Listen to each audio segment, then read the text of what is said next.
beloved Boss Mike Cervera.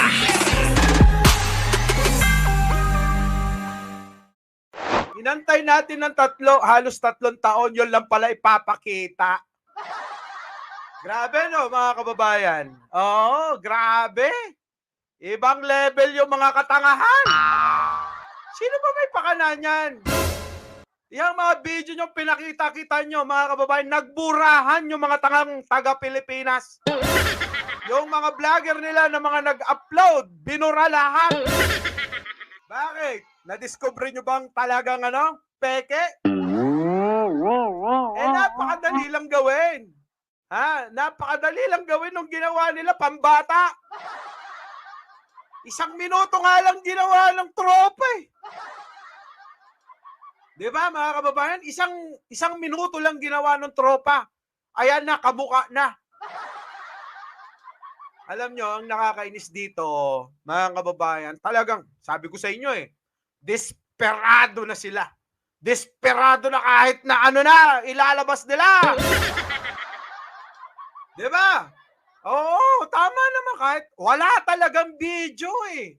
Meron pa silang pahabol. Hindi pa raw yan yung video. Anak na, patik talaga naman. Oo.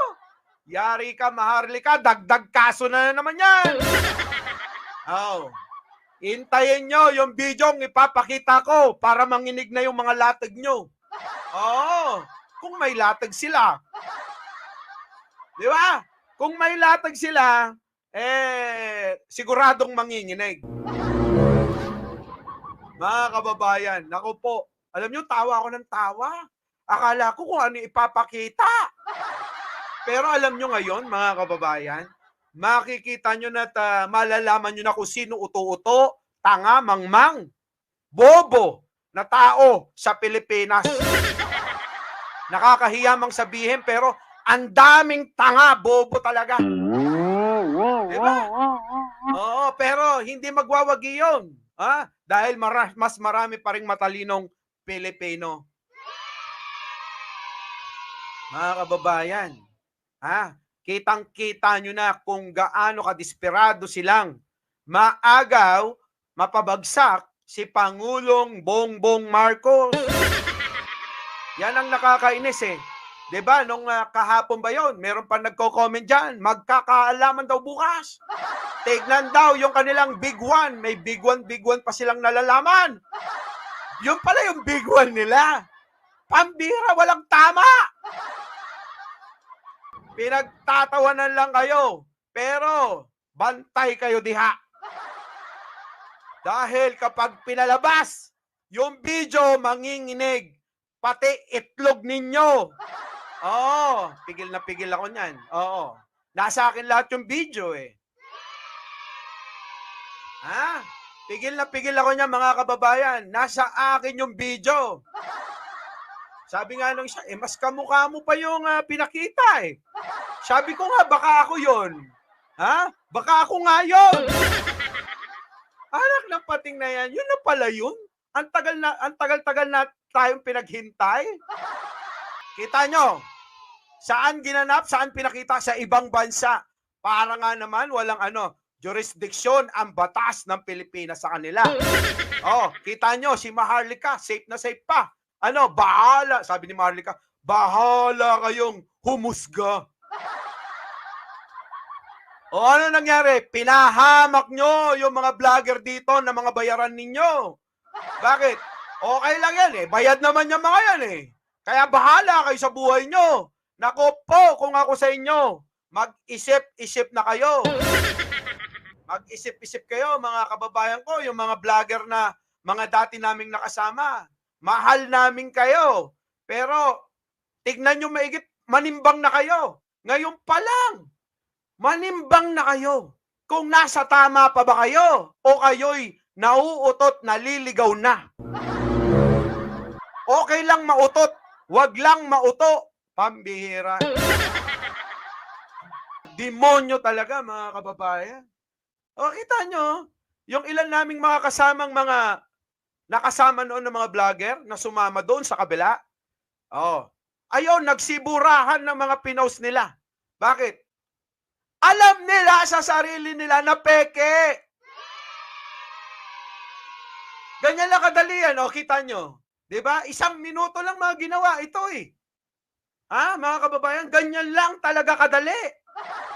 Tapos ano, yan yung pinakakalat nila. Panoorin nyo.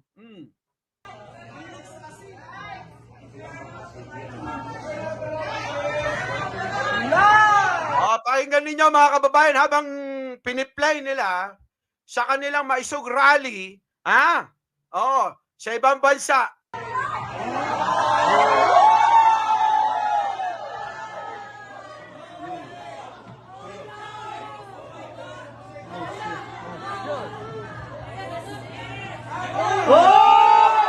Diba mga kababayan, ganyan katanga, kauto-uto ang marami nating mga kababayan.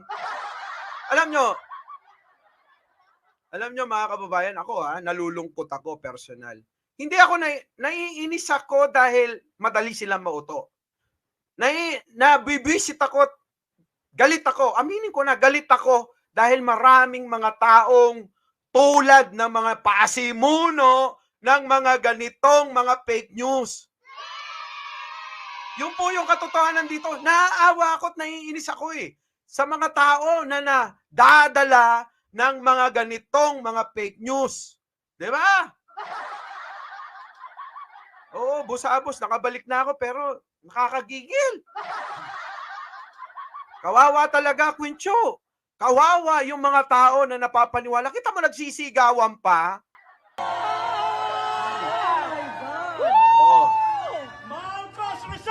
Kita nyo. Sige nga. Sino hindi mabibisit mga kababayan? Marami silang mga tao na nililinlang. Hindi ko ba alam bakit para bang tuwang-tuwa pa sila na inuuto sila at ginagamit sila ng kung sino man yung mga taong nasa likod netong propaganda na ito.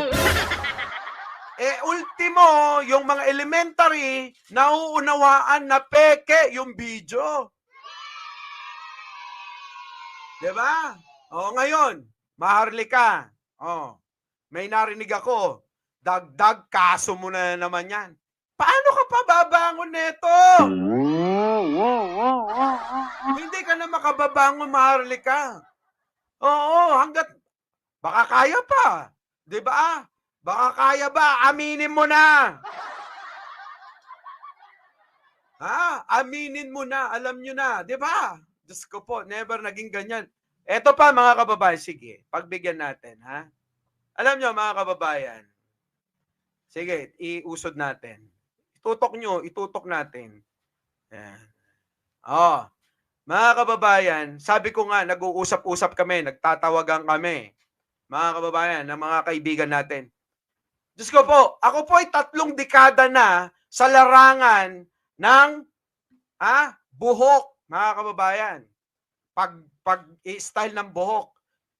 Never si Pangulong Bongbong Marcos na nakakitaan natin at yung style ng buhok na yan ay moderno at hindi basta-basta nagpapagupit si Pangulo ng ganyan at hindi kaya, hindi kaya ng buhok ni Pangulong Bongbong Marcos na i-style yan.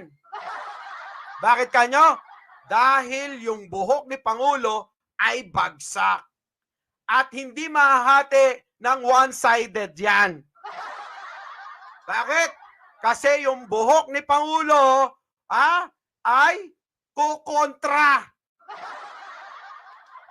Alam ko yan, karir ko yan. Diba? Yun na nga sinasabi ko sa inyo mga kababayan. Talagang mula pa noon, sobra-sobra na sinasabi ko. Peke! Ay nako, ang dami talagang mga bobo, tanga, mangmang na nagpapauto sa propaganda ng mga Duterte. Our beloved Boss Mike Cervera.